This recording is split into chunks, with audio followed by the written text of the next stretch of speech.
Well, it's actually the most common cancer for New Zealand women, and in fact around about 3,500 women and 25 men are diagnosed every year.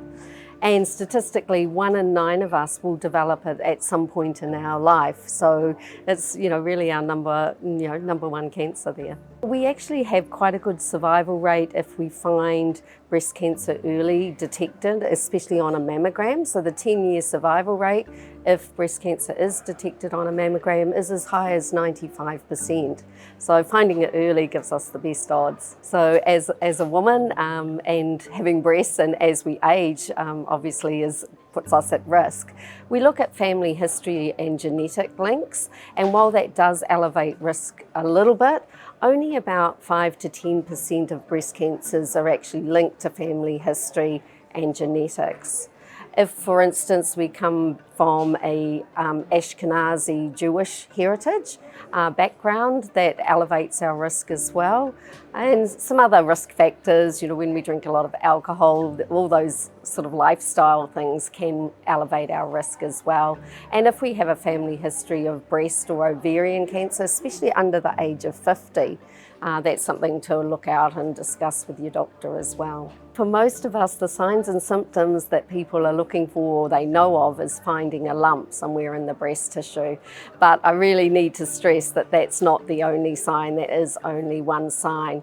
We're looking at what's normal for us because we are all different, and we can actually look at our nipples.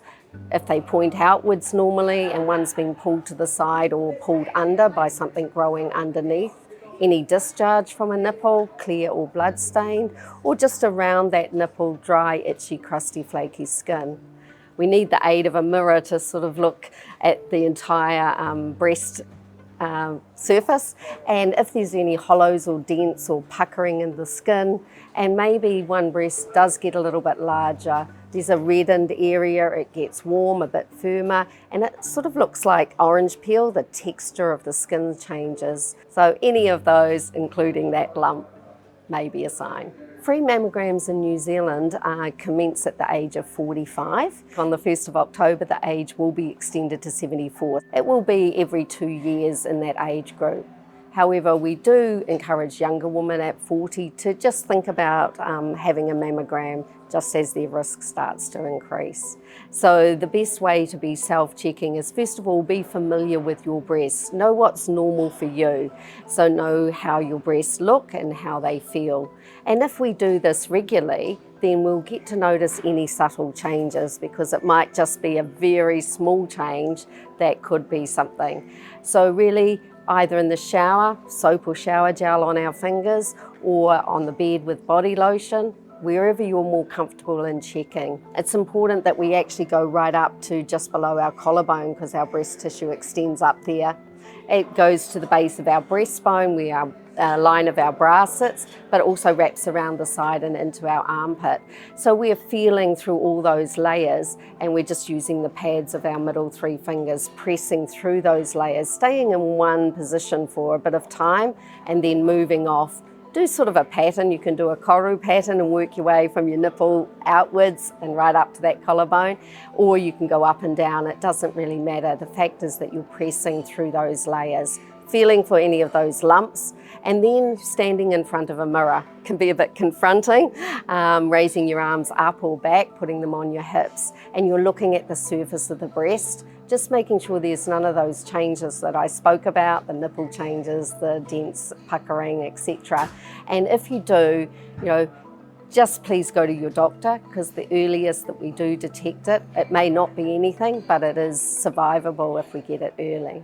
Treatment options in New Zealand, if you are diagnosed, there are quite a few variations, and everyone's treatment pathway is going to be a little bit different.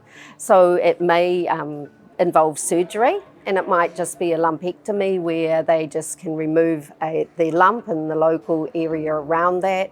You may need to have a full mastectomy where one breast is removed, and depending on the type of breast cancer and how aggressive it is too, following up with some radiation therapy, maybe some chemotherapy, anything that's extended out beyond the breast tissue. And then there's lots of other treatments like hormone therapy later or targeted therapy. I think the most important message is just know what's normal for you. If we are from the age of 20 right the way through our life, keeping an eye on what our breasts look like and feel like, we'll notice those changes. And please don't ignore change in any area of the breast. It may be nothing, but get it checked out with your doctor.